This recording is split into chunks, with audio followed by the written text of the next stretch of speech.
Welcome to Everton at home. Tactics Talk, Sam. Big game now. Obviously, 4 games in. Not a win as it stands, but we have got 2 draws, 2 losses. Going into probably one of the biggest, either 6-pointers or biggest games of the season already with 5 games in. What do you make of this game before we get into the team, Sam? Well, it's definitely, it's a big one. It's weird to say that it's probably one of the biggest games of our season, 5 games into it. It really does determine where we stand against a team like Everton, who have always been in that bottom 5 for the past 3, 4, 5 seasons. They've obviously struggled. They've struggled to win. They've definitely not struggled to score. We've seen that in their games that they know how to find the net. They just capitulate when they take the lead and when a team comes and attacks and scores against them. And you probably argue we're the reverse. We've gone 1-2 down some games, but we're still fighting. We're still keeping in it. So it's definitely a big game, really. I think the biggest point of it is it's at home. And if we do want to stay up the season, these are the games we've got to go and win. Yeah, and I will mention that not yesterday, actually, the day before, on Tuesday, they did play in the Cup and they did lose to Southampton, which, again, another team who are in and around the bottom 3 at the moment, not a win on the board, not even a point on the board, sorry. Yeah, and it just shows you that someone like Southampton can still beat Everton in the form they're in, and it just shows that, for me anyway, I'm saying we have to win. Like, I'm not even going to be happy with a point at this point. Like, they've lost 4 games in the league. They've lost 1 game. They've lost 5 in a row now. You can't go into that game losing it, surely. I think the biggest thing is, like you said, is to not lose. We all want to win. I think the biggest upset and the spanner in the works would be to lose. I think if we draw, we would obviously be disappointed, but you'd walk away going, at least we didn't lose to them. Because again, they're not a bad team. They're just struggling. They've had a bad start. Really, I could very easily see if we beat them, Sean Dyche getting sacked. Yes. 5 games in, 5 losses. They would want to change things around quickly because obviously the new ground on the horizon. They don't have that big of a ground in the Championship, do they? I think the biggest point for me, and this is not me kind of saying how bad we've done, but because they've lost 4 in a row now in the league, if they do beat us, automatically they are above us. Yeah. And for me, it just seems a bit like, how can you lose 4 games? Yeah. I know. Do you know what I'm saying? I know like, what you mean. It's just like you say. It's difficult to say if they beat us, they already beat us. A team like Everton goes in and loses 4 games from the get-go. We'll read some comments before we get into our teams. Obviously, going to be interesting to see what people have said. Mark is stating off the losing manager sacks.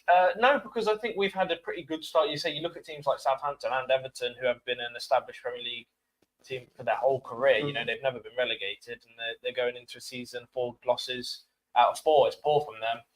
I think we've done okay, and I think we've shown some good fight. Obviously, could be better, and I think really this is where you say if we're going to start winning, Everton's the game to go and get your first win. Exactly, yeah. Chris here says, is this the game where we lose against a shocking Everton team?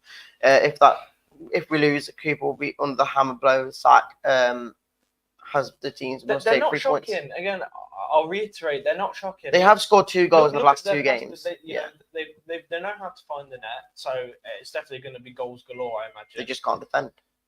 They just capitulate. They've not won, and they've not got a point yet, so that's bad form for them. But they haven't. If you look at how they've played, they've not been awful, which is where you go into it thinking it's not a definite win. It's a must win, but it ain't a definite win. The biggest one that was the biggest blow for them for me was the Bournemouth game. Again, from what I saw on Match of the Day, they were clearly dominant for 85 minutes of the game. 2-0 up, looked like they were going to clearly win the game.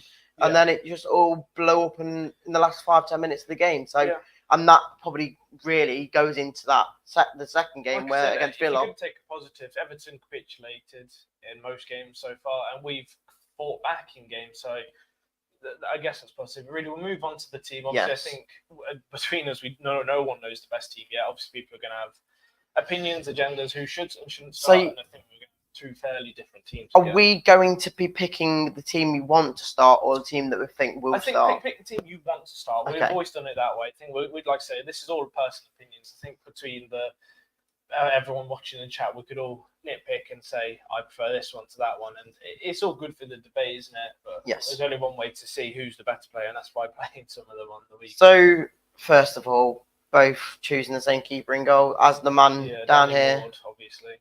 Down here against the English number one. Yeah, Hermanson, good start. Again, you say there's not really much competition in that role. Just hope he doesn't get injured. Jesus Christ, we not need him to get injured.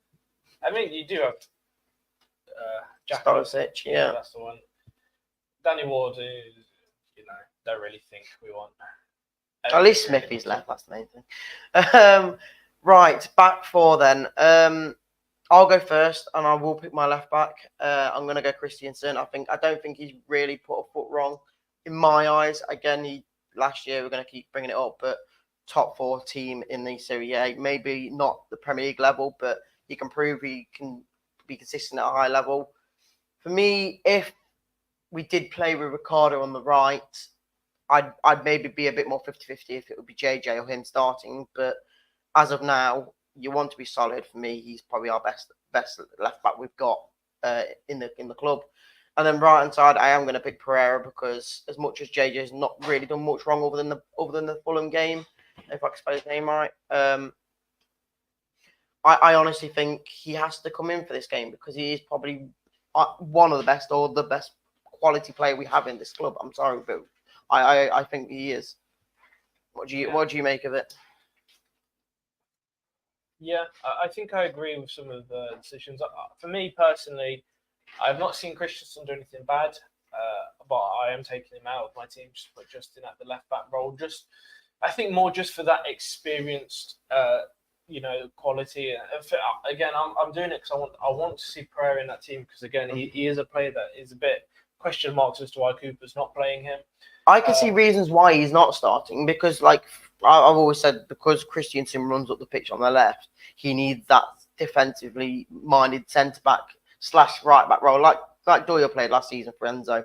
He had to come into that centre back role. For me, Ricardo can't do that, which I know my team shows that I haven't got a centre back in that team on the left or right. But for me, I think it changes how he wants to play, and that's why Pereira's not been fitting in. Yeah, I know what you're saying. I want to see Pereira, but I'm going to put him in my team. I like to see him play. I think again, if you're arguing the fact of let's be more attacking, then you take Christensen out because I think Justin and Pereira are way better wing backs. Getting forward and creating the space in the attacking roles. I think they're the 2 players that you would pick to do that. Some of the comments, Scott saying if you have Justin left back, I think that's what a lot of fans probably would like to see. I would like to see that. Again, if Pereira starts right on the right back, I'm more than happy to see JJ on the left because he probably suits that role more. But I'm just trying to pick the best 11 because for me, them 2 on paper my best 2 left back, 4 right backs.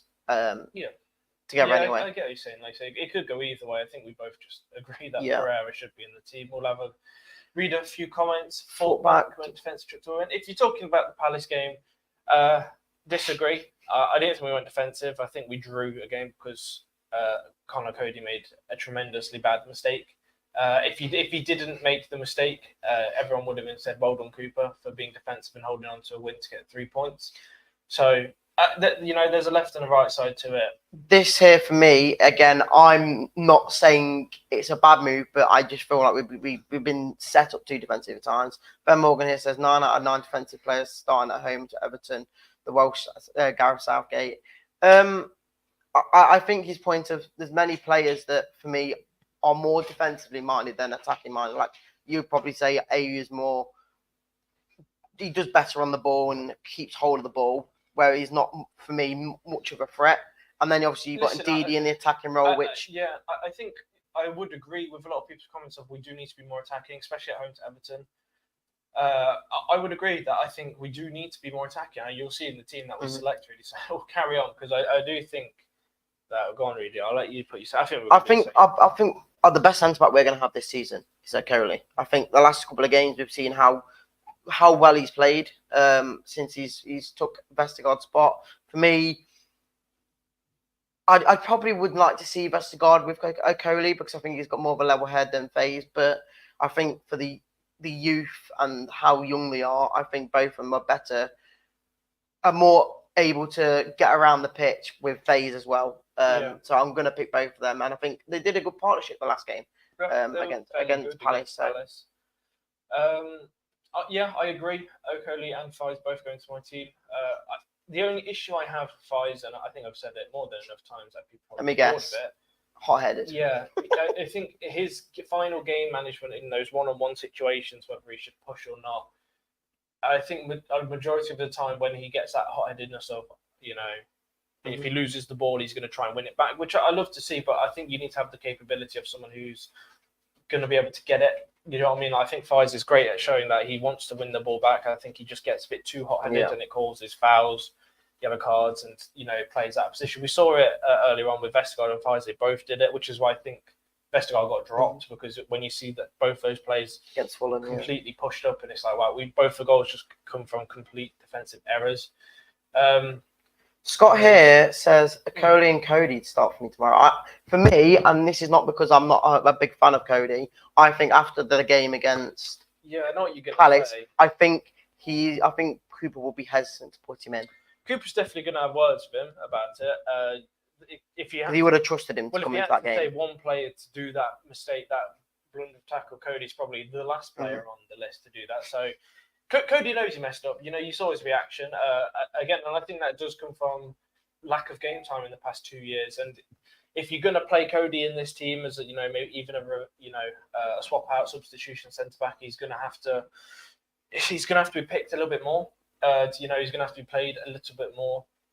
But I think so far the two centre backs, really, I think even the whole defensive line, you'd argue they ain't really done much wrong, minus the Fulham game, I think, where we were saying, well, that was a bit of a poor start. Do you see this defence being your starting 3/4, depending on the left back role changes and whatnot? But for me, the back two and Ricardo for me has to be the statement back three. I think for the team we have right now, left back, right back, I'd say is what we should be doing. Justin Christensen could swap out, depending on who's doing better. Okoli, I think, he's definitely earning his place at the moment. It's hard to judge after he's only played 2 games. So, say he could have a really bad game against Everton. People are like, maybe he comes out. I'm not sure on the best team yet. I think ask me that question in 10 games time, and I'll probably tell you the better team. I can say I can make a case for Cody still coming into the team and showing his experience. I think he's shown that he can be a better quality player than someone like Vestergaard. Yes, Vestergaard has experience, but I think his pace does take a hit on the team in a way. Whereas these two are quite quick players who can get around the pitch quite often, whereas Vestergaard's more of a stay back. And I'm just going to pull up Mark's comment. You're saying Cody's too old. I mean, would you want to see Pereira in that team? Because you'd be surprised at how close they are in age. You probably would say Pereira's a good player, but Pereira is... I think it's the quality-wise. I think Pereira's definitely got way higher level quality than Cody. I think Cody's that old-school defender. He's like a Hoof or a Morgan, where he knows what to do, boot the ball out. Well, he doesn't because he didn't do that against Palace. I don't think there's anything wrong with age. I mean, Wes Morgan was what Cody was. And what did he do for us again, Reedy? Just remind me. At his age of, 32, 33? I don't know, mate. I think he might have won as a Premier League and captain to do that.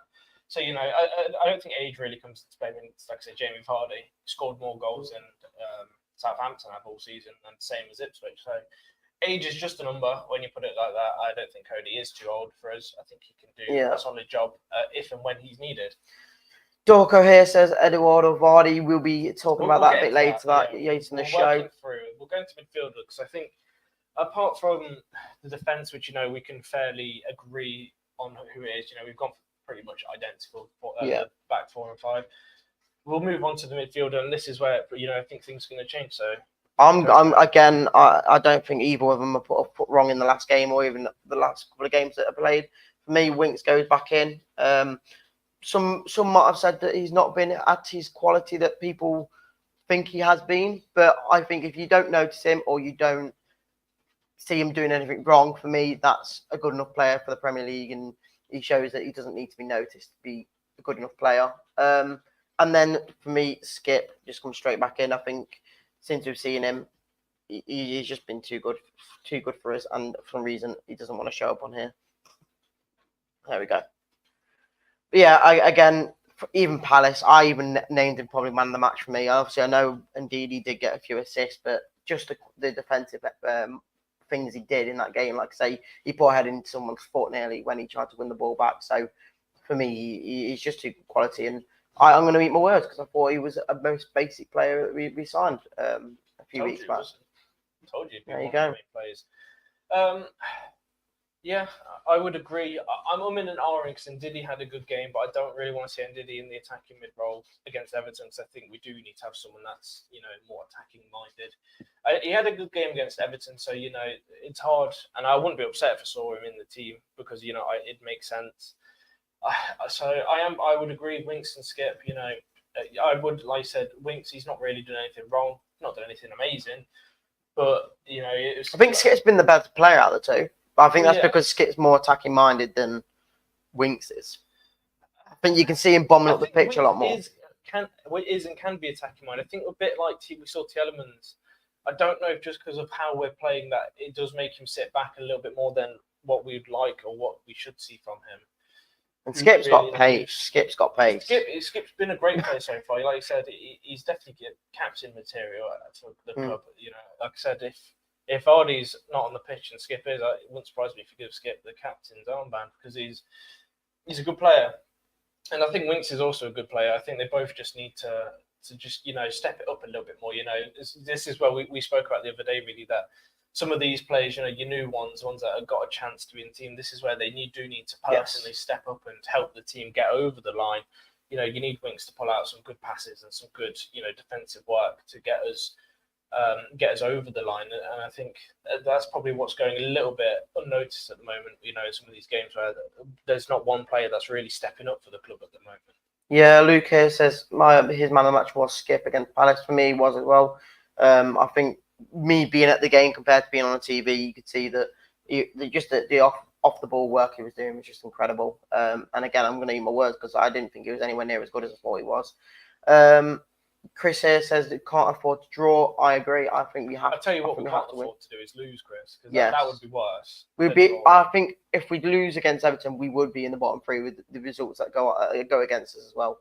I think we would be in the bottom three. It's a must win, but like I said, it's not a definite win. No, you can't say it's definite. We must win it, but again, I could see us not winning it. So the last thing I think that would definitely be the worst result, obviously, is a loss. But against a club like Everton, let's just not go and lose. Let's try and win, obviously. Like I said, we're going to both move on and we'll pick our attacking teams. So I'm just going to go straight out and put all three attacking midfielders in.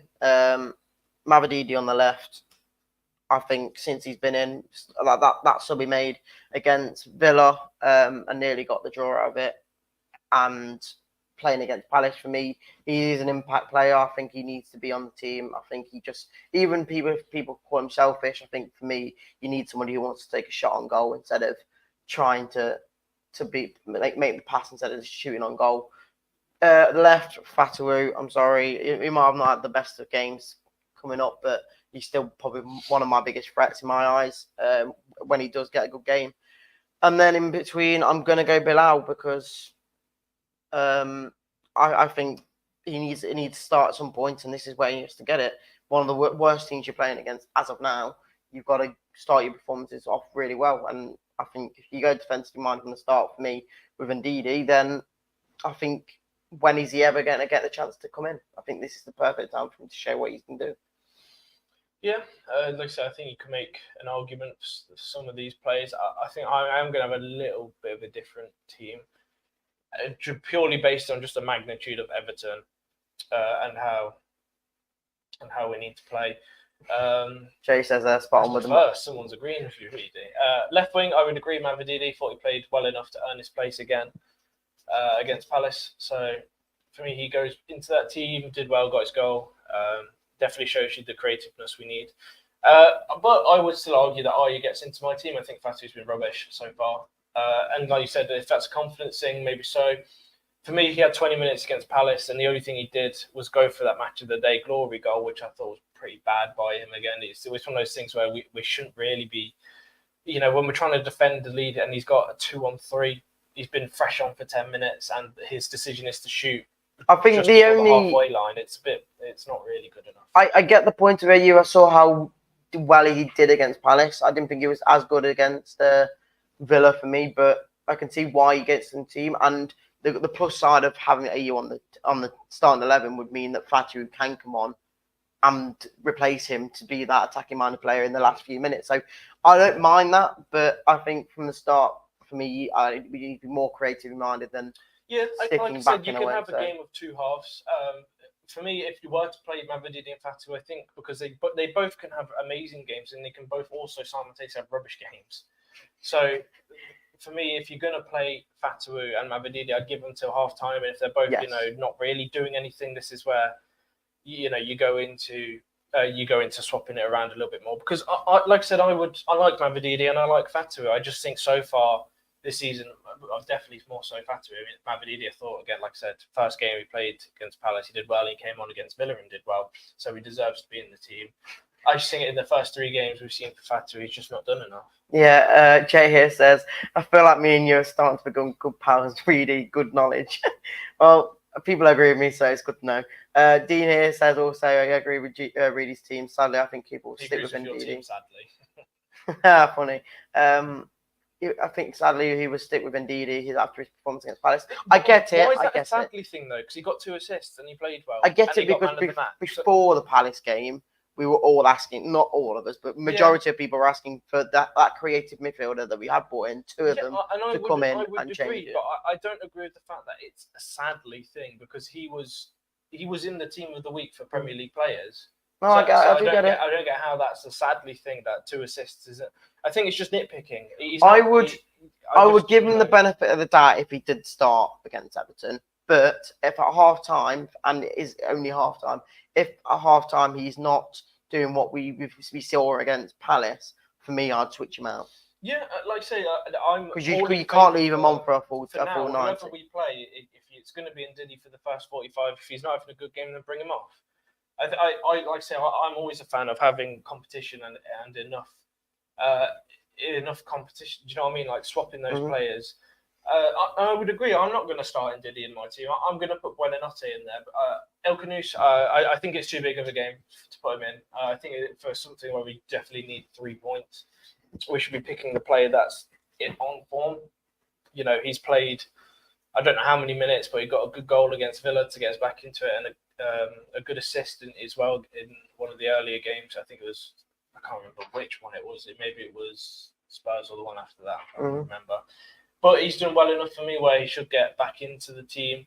I think if I had the choice of both of them, I probably would choose El Khanous just because I want him to get in game time. Okay, I think the more games you leave him out or bring him on, I think you just need to give him game time and show him what he can do. Because for me, as much as I've not seen anything of him, so I can't say for sure that he will be one of our best players. But for 25 million, I would much rather start him, who's going to be here at the end of the season, because Buonanotte won't be. For me, you've got to have somebody who wants to stick in that team. Yeah, but I'd rather have someone who's better. If Buonanotte's a better player, even though he's on loan, the priority is to stay up. You never know if he might not be the better player. Though. No, and that's why I'm saying give this Bilal guy a chance. In my eyes, if he doesn't do well, then you sub him on. I just don't think Everton's the right game to give him the first start. And I could be wrong. I'm not gonna, like I said, I'll happily see it. But I just think against Everton, where we do need 3 points, someone who like Buonanotte, who's played in the Premier League all of last season and 4 games in the season, has got a goal and assist, whilst being injured and swapping in and out a little bit. If he's fit, Buonanotte. If he's not, then yeah, why not start El Khanous? But we don't know. No one in here can comment. You hope so, anyway. He may be, but you don't know because you've never seen him play. You've never seen him play for Leicester, so you don't really know. He's played 10 minutes. So again, it's all if buts and maybes right now, based on facts. And Diddy got 2 assists against Palace, and Buonanotte's got a goal and assist so far. I think it's a risk to start El Khanous if he doesn't do anything. If he does well, then like I said, I'll eat my words and say fair enough. But maybe there's a reason he hasn't started yet. See, this is a tough call now because now we've got actually 2 strikers available. I would like to see Edouard have a go, but I think my allegiance always just goes back to Vardy's the man who will do it for us. I think you'll see this season it's Vardy. I think Edouard will come on as a sub. Unless Edouard's does amazingly. Or we play 2 strikers. That would be nice for once. Try something different, not to go for 1 striker. I'm going to go Vardy there. I'm sorry. As much as I would like to see how everyone does, I think he would be the perfect hold-up player to when he comes on. It just the shows pitch. he still knows what to do and get the ball in. Yes. And I think with mine and your team, both with that way more attacking-minded players in there, the service should be a lot more for Vardy. And I think I said when Ndidi did that amazing great ball. Yes, Ndidi for the first goal against Palace, and did that really nice slick through ball for Vardy, and he got the goal. I think that just shows you that 37-year-old Vardy can still do that. And I think that's what we should do more, really. Those over-the-top balls. I mean, lo and behold, it won us the Premier League. I know we're thinking in the past, but it's still the same striker. He showed you against Palace how that over-the-top ball, quick touches around the keeper in tight positions, and he knows how to find the net. He knows how to do it. And against Everton, you've seen them, their team just crumbles at the back at the moment. So I think the best, and I would agree, the best defence is a good attack against Everton. I think we do need to go at them from the front foot, and I'm waffling to put Vardy in for. I was waiting for the name. Yeah, again, I agree. Again, I would like to see if Edward starts. I wouldn't be too annoyed, but I think you need somebody who knows. Again, you want somebody who knows you're going to score. Edward, I think his stats is 85 appearances and 20 to 25 goals. Mm-hmm. It's a pretty good turnaround for someone who's been a bench player for Palace for 2 years. He's been in and around the team for 2-3 seasons now. I mean, we were linked to him from Celtic. Before we got relegated and whatnot. So I think Edward, again, he got something to prove. He's definitely going to want to get into the team. Again, like I said, really, you're swapping between the two. There is very little difference. I think it's just the 2 attacking midfielders and the left back. I think you'd make an argument for. I think you'd make an argument to put Buonanotte in there as well, really.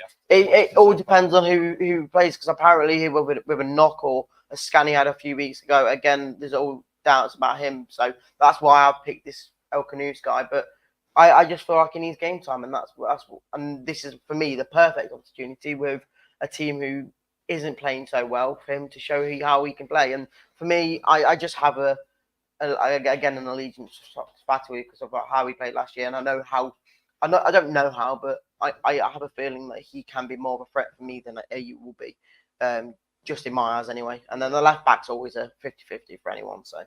Yeah, I know what you mean about Fatu. He could be. I think I'm going more on reliability. Yes, yeah, I get that. Yeah, Everton, because Fatu can definitely not be reliable, and he hasn't been so far.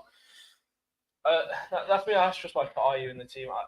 I don't think he's done anything wrong. I think he's a player that plays a certain way, and he does it. He does it well, which is why gets into my team. And yeah, you probably argue he is more defensive minded, but it depends on how we want to line up and how we are going to line up. I think the consensus of it really is we both have picked. That we both have picked 2 attacking teams. You know what I mean? We've both gone more attacking than we've seen so far. Yeah, Aiden here says Cooper doesn't seem to think like you really. Fortunately, he will leave it too late again. I do agree. I think he will, in my eyes. I'm sorry, but I think that's just what Cooper likes to do. He likes to leave things late. Subs-wise, we only put 3 subs on against Palace. Like, you've got 5 for a reason. Why didn't you use it? Aiden also here says Reedy's team is the one I would want to see the weekend. Again, I think that's just because I look more attacking minded than having 6, 7, or maybe even 8 at a time who are not attacking, but a bit more defensively minded than attacking minded. And that means it's ways to see, isn't it? If we go out all attacking with very attacking minded players, it could work. And like you said against Everton, we probably should be doing more attacking work than defensive work because we're at home. And we should get 3 points. We need to. If you want to word it.